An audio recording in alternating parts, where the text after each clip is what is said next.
کربلا میں نماز پڑھ رہا ہے۔ اب اگر کوئی کہے کہ نماز پڑھنے والوں کے ساتھ اللہ ہے، توجہ چاہوں گا، ایک دوسرے زاویے سے سمجھا رہا ہوں، جیسا کہ یہ لوگ دعویٰ کرتے ہیں ملے لوگ کہ ہر نمازی کے ساتھ اللہ ہے، تو ان سے پوچھو بھائی پھر کربلا میں اللہ کس کے ساتھ؟ کیچ کرو کرسی والوں، کربلا میں اللہ کس کے ساتھ؟ اگر ہر سجدہ کرنے والے کے ساتھ اللہ ہے تو سجدہ ادھر بھی ادھر بھی، رکوع ادھر بھی ادھر بھی، قیام ادھر بھی ادھر بھی، اذان ادھر بھی ادھر بھی، تسبیح ادھر بھی ادھر بھی، ذکر ادھر بھی ادھر بھی، تحلیل ادھر بھی ادھر بھی، تقدیس ادھر بھی ادھر بھی، کھاتے پیتے یزیدی بھی اقامت کر رہے ہیں، بھوکے پیاسے حسینی بھی اقامت کر رہے ہیں، مجھے بتاؤ اللہ کس کے ساتھ؟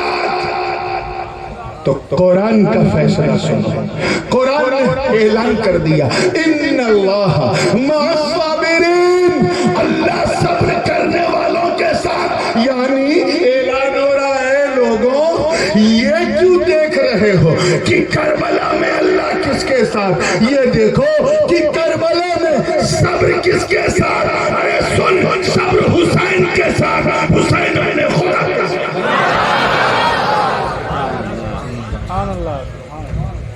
نماز پڑھنا تو صرف ارادہ کر لو کہ انشاءاللہ فجر سے ہم چھوڑیں گے نہیں، ذرا زور سے کہہ دو انشاءاللہ۔ اتنا آسان، میں کیا بتاؤں یار، اتنا آسان نماز پڑھنا کہ آپ نے سنا نا منافقین کو بھی آتا ہے، روافض معتزلہ کو بھی آتا ہے، قدریوں کو بھی آتا تھا، جہمیوں کو بھی آتا تھا، جبریوں کو بھی آتا تھا، مگر نماز کو بچایا کیسے گیا؟ اس کے لیے ابو الحسن عشری نے مورچہ سنبھالا، ابو منصور ماتریدی نے مورچہ سنبھالا۔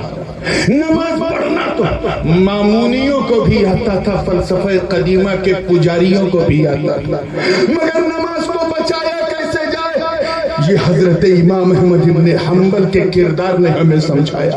نماز پڑھنا تو اتنا آسان کہ صحابہ پر بھوکنے والے ان روافض شیعوں کو بھی آتا تھا، مگر نماز کو بچایا کیسے جائے؟ اس کے لیے غوث اعظم نے ایک اعلان چھوڑ دیا، بچایا کیسے جائے؟ اس کے لیے غریب نواز نے اجمیر کے بنجر کو اپنا سنجر بنا لیا، بچایا کیسے جائے؟ اس کے لیے مخدوم اشرف نے ترک سلطنت کر کے کچھوچے کو اپنا سمنان بنا لیا۔ ارے نماز پڑھنا تو اتنا آسان کہ نیچریوں کو بھی آتا تھا، چکڑا لیویوں کو بھی آتا تھا، بلکہ دین الہی کے پجاریوں کو بھی آتا تھا، مگر نماز کو بچایا کیسے جائے؟ اس کے لیے امام ربانی مجدد الفسانی شیخ احمد سرہندی نے وقت کے بادشاہ کی آنکھوں میں آنکھیں ڈال کے حق کی بولی بول کے ہمیں سمجھایا۔ نماز پڑھنا تو ان سلفیوں کو بھی آتا تھا، سلفیوں کو بھی آتا تھا، اور پتہ نہیں کیسے نماز پڑھتے تھے، کہتے تھے کہ آج بھی پڑھتے ہیں اسی طرح، کہتے کہ نبی کا خیال آ جائے تو نماز فاسد ہو جاتی ہے۔ انہیں بھی پڑھنا آتا تھا، مگر نماز کو بچایا کیسے جائے؟ اس کے لیے امام فضل حق خیر آبادی ہاتھوں میں ہتھکڑیاں پاؤں میں بیڑیاں پہن کے ہمیں سمجھایا بچایا کیسے جائے۔ اس کے لیے دلی کی جامع مسجد کے ممبر پہ کھڑے ہو کے مفتی اعظم صدر الدین آزردہ نے فتویٰ دے کے تکفیر کر کے بتایا نماز کو بچایا کیسے جائے۔ اس کے لیے مفتی عنایت نے صاحب علم الصیغہ نے جزیرے انڈومین میں سالوں سال گزار کے ہمیں سمجھایا ارے نماز پڑھنا تو نانوتا والے کو بھی آتا تھا، تھانہ بھون والے کو بھی آتا تھا، امبیٹا والے کو بھی آتا تھا، دیوبند والوں کو بھی آتا ہے، سہارنپوریوں کو بھی آتا ہے۔ اور نماز کے لیے یہ لوگ شہر شہر نگر نگر گلی گلی گاؤں گاؤں کر کے بتاتے ہیں، مگر نماز کو بچایا کیسے جائے اس کا فیصلہ امام احمد رضا نے اپنے زور قلم سے آگے سمجھایا۔ سبحان اللہ، نعرہ تکبیر، نعرہ رسالت، حضور تاج العلماء، سبحان اللہ سبحان اللہ۔ یہ تھی فکر امام احمد رضا میرے دوست، جس نے بتا دیا کہ ان کا پڑھنا نہ دیکھو ہمارا بچانا دیکھو، ان کا پڑھنا نہ دیکھو ہمارا بچانا بچانا دیکھو. چنانچہ ناموس رسالت کی حفاظت کا امین بن کر جب میرا رضا چلا تو ایسا لگ رہا تھا جیسے غوث اعظم کی کرامت چل رہی ہو, غریب نواز کی مہربانی چل رہی ہو, مخدوم اشرف کے تاج اشرفیت کا بھرم چل رہا ہو. اعلیٰ حضرت کا قلم بریلی میں چلتا رہا, مدینے والے کا کرم بریلی پہ برستا رہا. دنیا بول اٹھی جب احمد کی رضا کا یہ عالم ہے تو سراپا احمد کا عالم کیا ہے. سبحان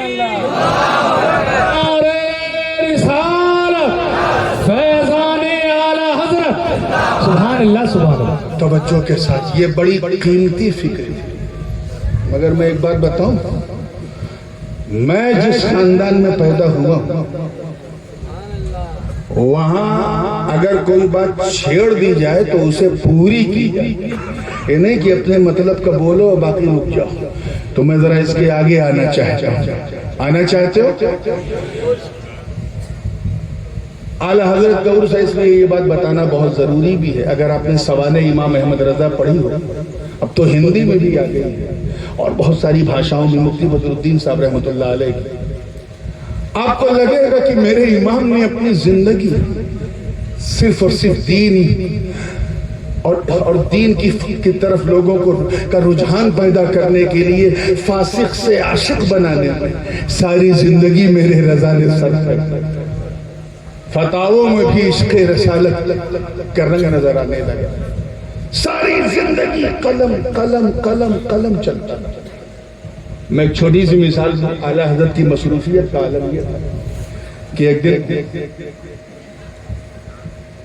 حجت الاسلام اور صدر الشریعہ اور میرے دادا حضرت محدث اعظم یہ تینوں حضرات فاضل بریلوی کے پاس گئے اور کہا, حضرت اب قرآن پاک کے اردو میں ترجمے بدعقیدے کریں, اور انہوں نے شروع کر دیا ہے اور اپنے عقائد و نظریات کو اس کے حساب سے اردو ٹرانسلیشن کر رہے ہیں.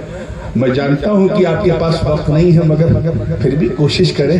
آپ تھوڑا سا وقت نکالیں گے تو انشاءاللہ تعالی قرآن پاک کا ایک سنی ترجمہ بھی آ جائے گا. اعلیٰ حضرت کا جملہ سنا الملفوظ میں حضور مفتی اعظم ہند لکھتے ہیں کہ جب یہ تینوں نفوس قدسیہ پہنچے تو اعلیٰ حضرت نے کہا, دیکھیے صبح و شام تو ان بدعقیدوں کو جواب دینے میں گزر جاتی ہے, تھوڑا وقت ملتا ہے تو جو لوگ استفتاء کرتے ہیں ان کے جوابات میں نکل جاتا ہے. میرے پاس ٹائم نہیں. ہاں, ظہر کی نماز پڑھ کر کھانا کھا کے جو میں آرام کرتا ہوں 1-1.5 گھنٹہ, وہ جو قیلولے کا وقت ہے, اس وقت آپ لوگ آ جایا کرو, قرآن کی آیت پڑھا کرو, میں ترجمہ بول دیا کروں گا. محدث اعظم ہند فرماتے ہیں کہ میرے استاذ کا عالم یہ تھا کہ ہم لوگ آیت پڑھتے تھے, اعلیٰ حضرت سامنے سے ترجمہ پڑھتے. کیا تبحر علمی تھا باپ. آج ایک آیت کا ترجمہ کرو تو 10 بار لغت دیکھتے ہیں. کیا تبحر علمی تھا, کیسی جلالت علمی تھی. اور اس طرح سے ترجمہ قرآن کنز الایمان کی شکل میں ہمیں ملا. اعلیٰ حضرت کے پاس وقت ہی کہاں, ساری زندگی 6 یا 7 سفر ہوئے. 2 بار حرمین شریف ہے, اس وقت بمبئی دیکھا. ایک بار دہلی گئے مہاراجہ شریف سے لوٹتے وقت, جب وہاں سرکار اعلیٰ حضرت اشرفی میاں سے ملاقات کی. ایک بار کلکتہ گئے تھے, پانی کے جہاز سے ادھر سے جانا تھا. ایک بار مولانا عبدالسلام صاحب جبل پوری رحمۃ اللہ علیہ کی دعوت پر جبل پور اعلیٰ حضرت سے, اور مدھیہ پردیش کو یہ شرف حاصل کہ جبل پور اعلیٰ حضرت آئے. گنتی کے 6-7 سفر, ہو سکتا ہے 1-2 اور میرے علم میں نہ ہو, لیکن اگر آپ دیکھیں تو 10 کے اندر سارے سفر. یعنی ساری زندگی اس مرد مجاہد نے دوات اور قلم کے حوالے کر, ساری زندگی حوالے کر, فرصت ہی نہیں تھی, اتنی مصروف نہیں. مگر نماز کو بچایا کیسے جائے یہ فکر بڑی قیمتی تھی, بڑی انمول تھی. اعلیٰ حضرت تو کہیں نکلتے نہیں تھے تو ضرورت اس بات کی تھی کہ کسی ایسے مرد مجاہد کو چنا جائے جو بنگالیوں کو بھی سمجھاتے فکر رضا کیا ہے، پنجابیوں کو بھی سمجھاتے فکر رضا کیا ہے، اڑیا بولنے والوں کو بھی سمجھاتے فکر رضا کیا ہے، گجراتی بولنے والوں کو بھی سمجھاتے فکر رضا کیا ہے، اور یہ جتنی زبانیں بھارت میں چلتی سب کو سمجھا دے امام احمد رضا کی فکر کیا، ذرا اللہ کی شان دیکھ۔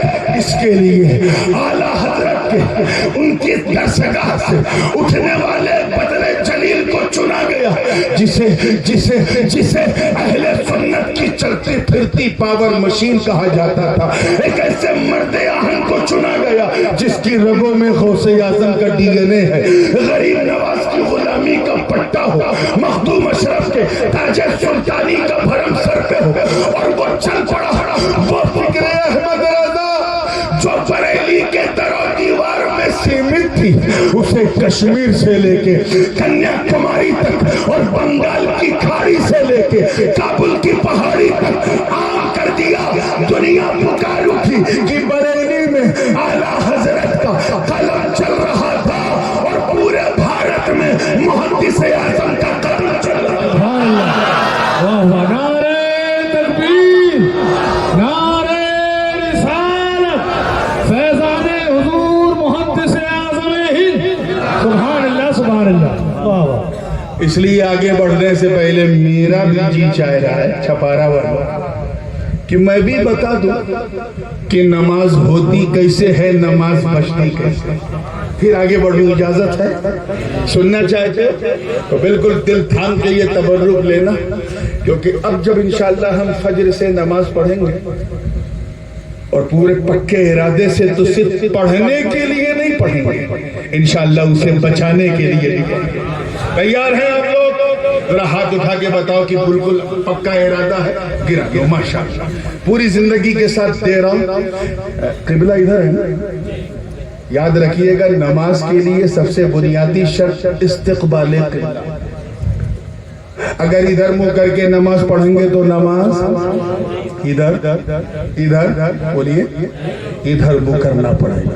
اب میری طرف آپ دیکھیں توجہ سے کہ جب علماء کرام کی توجہ، جب چہرہ کعبۃ اللہ کی طرف، کعبۃ اللہ کی طرف، تب نماز ہوتی ہے، اور دل رسول اللہ کی طرف ہو تب نماز بچتی ہے۔ سبحان اللہ سبحان اللہ سبحان اللہ، واہ واہ واہ، سبحان اللہ۔ اپنے چہرے کو کعبے کی طرف کرو، دل کو کعبے کی طرف کرو، انشاءاللہ نماز ہوتی رہے گی، بچتی بھی رہے گی، اور جب ہوگی اور بچے گی تو قائم بھی ہو جائے گی، اور جب قائم ہوگی تو اقیم الصلاۃ پہ عمل بھی ہو جائے گا۔ یہ بند ذہن کے بدعقیدہ لوگ کعبۃ اللہ کی طرف پھیر رہے تھے، میرا رضا دامن رسول اللہ کی طرف پھیر رہے تھے۔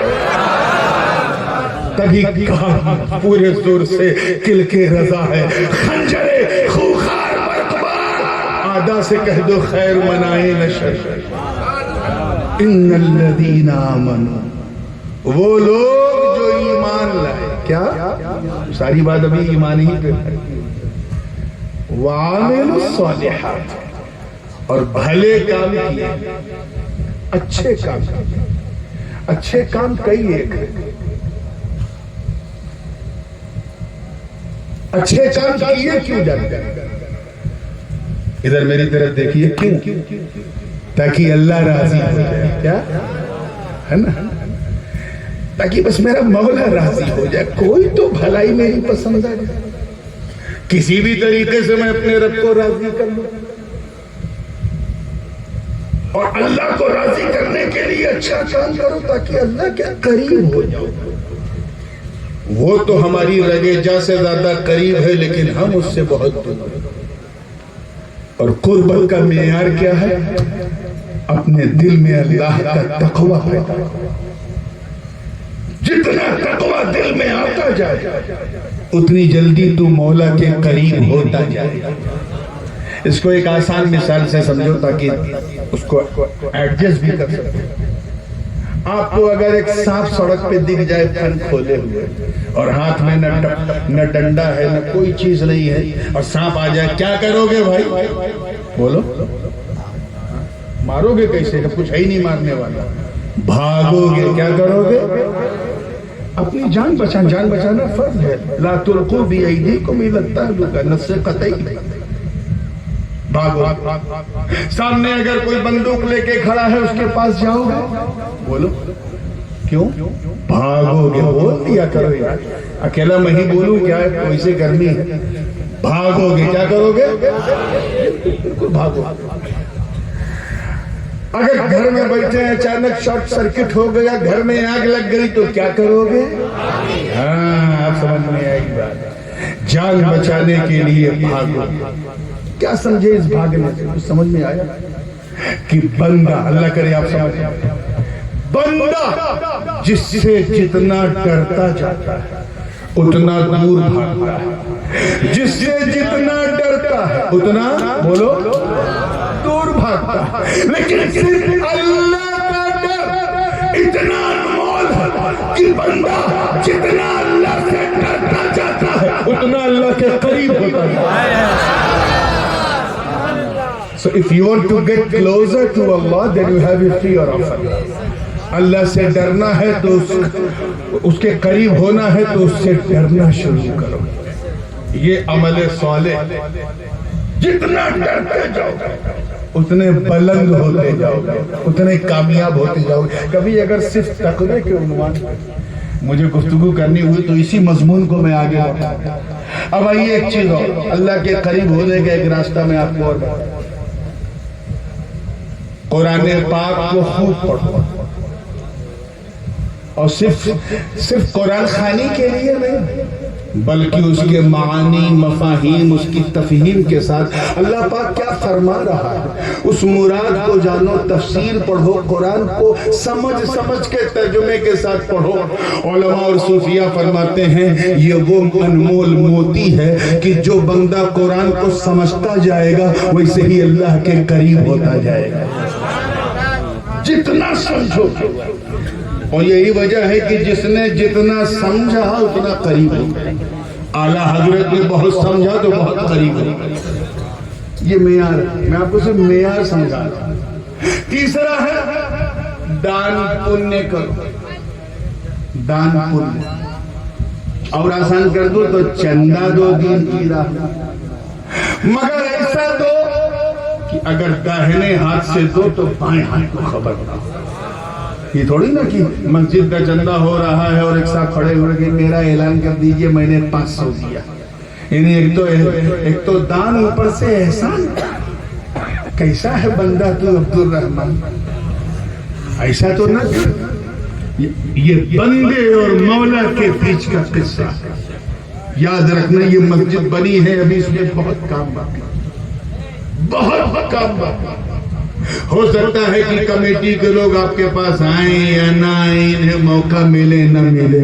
یہ ملا اور بندے کے بیچ کا قصہ نہیں ہے، یہ مولا اور بندے کے بیچ کی بات۔ مسجد کو آپ کو مکمل کرنا، اسے سجانا، اس کی توسیع میں بڑھ چڑھ کر حصہ لینا۔ یاد رکھنا چھپایا والوں، جو جتنا بڑھ کر حصہ لیتا جائے گا وہ اتنی جلدی اپنے رب کے قریب ہوتا جائے گا۔ کئی ایک راستے ہیں اللہ کے قریب ہونے کے، سب سے شارٹ کٹ راستہ بھی صوفیہ نے بتایا ہے، اور وہ یہ ہے کہ اگر ایک دم ہی فرصت نہیں ہے اور اللہ کے قریب ہونا ہے تو اللہ والوں کے قریب ہو جاؤ۔ وَكُونُوا مَعَ الصَّادِقِينَ، اللہ والوں کے قریب ہو جاؤ۔ ان کے اوپر اللہ والوں کا احساس آیا ہے کہ یہ ان کا دامن تھامو گے تو یہ تمہیں اپنے بڑوں کے حوالے کریں گے۔ ارے جب قربت کا فیض پا کر اصحاب کہف کا کتا جنت میں جا سکتا ہے تو پھر غوث اعظم کا کہ غلامی کا قلادہ اگر کوئی اپنے گلے میں لگا لے تو کیوں نہ جنت میں جائے۔ یہ سارے راستے ہیں قربت مولا کے۔ وَعَمِلُوا الصَّالِحَاتِ، جتنی نیکیاں کرتے جاؤ گے اتنی تیزی سے تم آگے بڑھتے جاؤ گے۔ آج یہ مدینہ مسجد تم سب کو اللہ کے قریب قریب کرنے کا ایک خوبصورت اوسر پردان کر رہی ہے، ایک موقع دے رہی ہے، اسے سجا دو، بنا دو اور دنیا والوں کو دکھا دو کہ ہماری مسجدوں کو آنکھ دکھانے والوں تم ایک مٹاؤ گے، ہم سب بنائیں گے۔ اور بناتے بناتے اپنے رب کے قریب ہوتے جائیں۔ ان الذین آمنوا وعملوا الصالحات، آگے ارشاد ہے سیجعل لهم الرحمن ودا، ان قریب اللہ تعالیٰ ان کے لیے ود فرما دے۔ یہ ود کیا ہے؟ یاد رکھنا، ایک چیز ہوتی ہے حب اور ایک چیز ہے ود۔ اور آسان کر دوں، ایک ہے لو، یہ تو سمجھتے ہو گئے، موبائل کے دور میں نہیں سمجھ میں آئے گا تو کب آئے گا؟ لو، اور ایک ہے اس لو کا ڈیمونسٹریشن۔ اور آسان کر دوں، ایک ہے عشق اور ایک ہے اظہار عشق، اس کا مظاہرہ اسے ظاہر کرنا۔ ایک ہے محب بننا، ایک ہے محبوب بننا۔ منطقی نقطہ نظر سے دیکھا جائے تو حب اور ود میں عام خاص مطلق کی نسبت ہے۔ ہر ود میں حب ہے لیکن ہر حب میں ود نہیں۔ آپ کو کسی سے پیار ہے، دل میں پیار ہے لیکن کبھی ظاہر نہیں کیا تو اسے حب کہیں گے۔ کیا کہیں گے؟ حب ہے، پیار ہے، لیکن اسے اپنے طریقے سے ظاہر بھی کیا، کر کے دکھایا بھی کہ کتنا پیار ہے، اسے حب نہیں ود کہیں گے، اسے مودت کہیں گے، محبت نہیں۔ اللہ پاک فرما رہا کہ جب میرے بندوں میں جب لوگ ایمان لائے، وہ لوگ جنہوں نے نیک عمل کیے اور نیک عمل کر کے قربت مولا حاصل کی، تو اللہ تعالی لوگوں کے دلوں میں اس بندے کے لیے محبت ڈال دیتا، اسی ڈالی ہوئی محبت کو مودت کہتے ہیں، اور اعلان ہوتا اے جبریل تیرا رب فلاں بندے سے محبت کرتا ہے، تو بھی اس سے محبت کر۔ پھر جبریل اس اعلان کو فرشتگان اعظام میں کرتے ہیں اور کہتے ہیں ان اللہ یحب فلانا فاحبوہ، اے میرے ساتھیوں اللہ فلاں بندے سے محبت کرتا ہے، تم بھی اس سے محبت کرو۔ تو جب تک یہ اعلان نہ ہوا تھا وہ محب تھا، اعلان ہو گیا تو محبوب ہو گیا۔ واہ، نعرہ تکبیر، نعرہ رسالت، سبحان اللہ۔ محبت کا اظہار، محبت کا دعویٰ کرنے والے تو پچھلی صدی میں ہزاروں تھے، مگر میرا رضا، تیرا رضا، ہم سب کا رضا صرف دعوے دار نہیں بلکہ ایسا وفادار، ایسا وفا شعار اور ایسا دین کا سپاہی کہ اعلان جبرائیل ہوتا ہے اے احمد رضا تیرا وجود تو بریلی کے سوداگران میں رہے گا، مگر تیری شہرت کا سورج پوری کائنات میں چمکتا رہے گا۔ اسی کو مودت کہتے ہیں۔ کیا کہتے ہیں؟ میرے عزیزوں، مودت کا بھی تقاضا نبی کے گھر والوں کے لیے کیا گیا۔ میں اس تفصیل میں نہیں جاؤں گا، اللہ پاک نے اپنے محبوب سے کہلوایا کہ میں اجر رسالت کے بدلے میں کچھ نہیں مانگتا، بس کچھ دینا ہے تو میرے گھر والوں سے محبت کرو، میرے حسن حسین سے محبت کرو۔ چنانچہ جب یہ آیت نازل ہوئی، حضرت ابو ہریرہ اور ایک روایت میں خود حضرت صدیق اکبر رضی اللہ تعالی عنہما نے، ان دونوں نے عرض کیا یا رسول اللہ من ہم ہؤلاء قرابتک الذین وجبت علینا مودتہم، وہ آپ کے گھر والے کون ہیں جن کی محبت ہم پر واجب ہو چکی، سنت نہیں، توجہ ادھر، نفل نہیں، واجب، زور سے بولو کیا، فرض ہو چکی۔ حضور نے آواز دی یا علی تعال، اے علی آجا، پھر آواز دی یا قرۃ عینی فاطمہ تعالی، اے میری بیٹی فاطمہ آجا، اور اپنی پیٹھ کے پیچھے کھڑا کیا۔ پھر آواز دی یا ابنایا حسن و حسین تعالی، اے میرے بچوں حسن حسین آ جاؤ، دونوں چاروں کو اپنی کالی کملی میں چھپایا، آواز دی اللہم ہؤلاء اہل بیتی، اے اللہ یہ میرے گھر والے ہیں، اللہم انی احبہم واحب من یحبہم، میں ان سے محبت کرتا ہوں اور ان سے بھی کروں گا جو ان سے بھی محبت کرتا ہے۔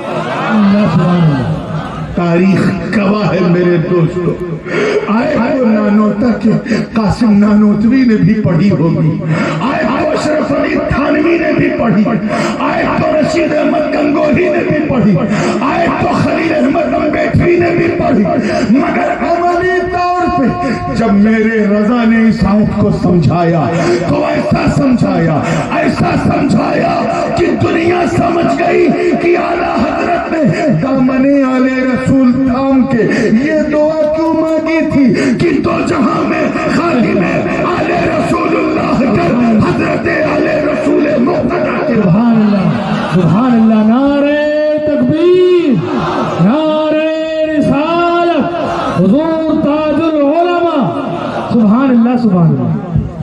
پریکٹیکل کر کے بتایا میرے رضا، پریکٹیکل کر کے سمجھایا، ایسا عشق کی عشق ناز کرے، ایسی محبت کی محبت ناز کرے۔ ایک واقعہ میں اپنے گھر کا سنا دوں کہ جب میرے دادا حضور محدث اعظم ہند فرنگی محل سے فضیلت کی سند دے چکے تھے، مولانا وسیع احمد محدث سورتی سے اپنی سند پہ محدث لکھوا چکے تھے، حضرت علامہ عبد القدیر و مطیع الرسول بدایونی سے بھی سند احادیث اور تفاسیر لے چکے تھے، سب کچھ ہو چکے تھے۔ اس وقت آپ کے ماموں جان اور پیر و مرشد، محدث اعظم کے ماموں جان اور پیر و مرشد سلطان الواعظین مولانا احمد اشرف رحمۃ اللہ علیہ نے آپ کا ہاتھ پکڑا اور کہا سید محمد ابھی ایک مرحلہ باقی ہے، میں چاہتا ہوں کہ تم فتویٰ نویسی کی مشق کر دو، اور میرے خیال میں اس وقت پورے بھارت میں، پورے ہندوستان میں مولانا احمد رضا خان فاضل بریلوی سے بڑا کوئی نہیں مفتی، اپنے ساتھ لے گئے بریلوی سے، محدث اعظم عالم فاضل سب ہو چکے تھے، اپنے ساتھ لے گئے، اور جب وہاں پہنچے تو اعلیٰ حضرت سے ملاقات ہوئی، آپ نے فرمایا سلطان الواعظین مولانا احمد اشرف رحمۃ اللہ علیہ کہ میں اپنے بھانجے سید محمد کو لایا ہوں، انہوں نے تمام علوم نقلیہ عقلیہ سب حاصل کر لیا، اور میں لایا ہوں تاکہ آپ ان کو منصب افتاء پہ بٹھا دیں۔ آج کل کا مولوی مفتی ہوتا تو کالا رکڑ جاتی ہے، اتنا بڑا گھر یہ میرا شاگرد بنے گا۔ الملفوظ میں حضور مفتی اعظم ہند اس واقعے کو لکھتے ہیں، اعلیٰ حضرت فرماتے ہیں کہ فقیر میں وہ لفظ جو اعلیٰ حضرت نے کہے وہ سنے، فرماتے ہیں فقیر کے پاس جو کچھ بھی ہے وہ انہی کے جد کریم سیدنا غوث اعظم کا صدقہ اور عطیہ ہے۔ میں پھر دوہرا دوں، فقیر کے پاس جو کچھ بھی ہے وہ انہی کے جد کریم سیدنا غوث اعظم کا صدقہ اور عطیہ ہے، اور پھر سید محمد تو میرے شہزادے ہیں، اگر میں نے ان کو کچھ سکھا دیا تو ان پہ کوئی احسان نہیں کیا، انہی کی گھر کی چیز ان کو لوٹا ہے۔ سبحان اللہ، کیا عشق تھا رضا کا، کیا عشق تھا احمد رضا کا، کیا شان تھی میرے رضا کی۔ جب مرید ہوئے خاتم الاکابر شاہ رسول مارے ربی رحمت اللہ علیہ سے تو کچھ تبرکات آپ کو دی اور کچھ کہا اسے لے جاؤ۔ کہاں جاؤ گے؟ کہا حضور دہلی جاؤں گا۔ کہا دہلی جانا تو محبوب الہی کی بارگاہ میں حاضری دینا، وہ دلی کے سلطان، اور جب وہاں جانا تو مسجد جو ہے جو محبوب الہی کے مسجد ہے، اس مسجد کی شمالی محراب پر ایک درویش بیٹھے، یہ تبرکات ان کو لے جا کے دے دے۔ اعلیٰ حضرت نے تبرک لیے، آگے بڑھنے لگے، تب تک آپ کے پیر و مرشد خاتم الاکابر شاہ رسول احمدی مارہ ربی نے روکا، کہا احمد رضا رکو، جا تو رہے ہو مگر یاد رکھنا جس درویش سے تم ملنے جا رہے ہو وہ اولاد غوث اعظم ہے۔ آج کل ایک مولانا ایک عجیب کنڈیشن چل رہا ہے، یاد رکھیے ہر سید جو ہے کسی بھی سلسلے میں چاہے وہ حسنی ہو یا حسینی ہو، سب سر کا تاج ہے، سب کا دلوں پہ راج ہے، سب سے محبت کرنا واجب۔ لیکن ہر سید غوث پاک کی اولاد ہے۔ غوث پاک کی اولاد سے وہی سید ہے جس کی رگوں میں غوث اعظم کا ڈی این اے ہو۔ اصطلاحاً جس کے نام کے ساتھ جیلانی یا گیلانی لکھا جاتا ہے وہی غوث اعظم کی اولاد۔ ہندوستان میں 6-7 خانقاہیں ہیں غوث پاک کی اولاد کی، اور تقریباً 40 سے زیادہ یا ہو سکتا ہے 50 سے زیادہ حسینی سادات کی خانقاہیں ہیں۔ لیکن ایک ٹرینڈ چل پڑا ہے، میں اپنے نقبائے اجلاس کے بھی کہوں گا، ہر سید کے لیے یہ نعرہ مت لگایا کرو، کہیں کہیں ہم سے بلا شعوری میں گناہ بھی ہو جاتا ہے، کیونکہ حضور کی حدیث من ادعا الی غیر ابیہ فعلیہ لعنۃ اللہ والملائکۃ والناس اجمعین، جس نے اپنے نسب کو بدلا یعنی اپنے باپ کے سوا دوسرے کو اپنا باپ کہا، اس پر اللہ کی، سارے فرشتوں کی، سارے انسانوں کی قیامت تک لعنت ہے۔ تو ہر سید اس کے لیے اتنا کافی ہے کہ یہ حسنین کا بیٹا ہے، کافی ہے کہ یہ آل رسول ہے۔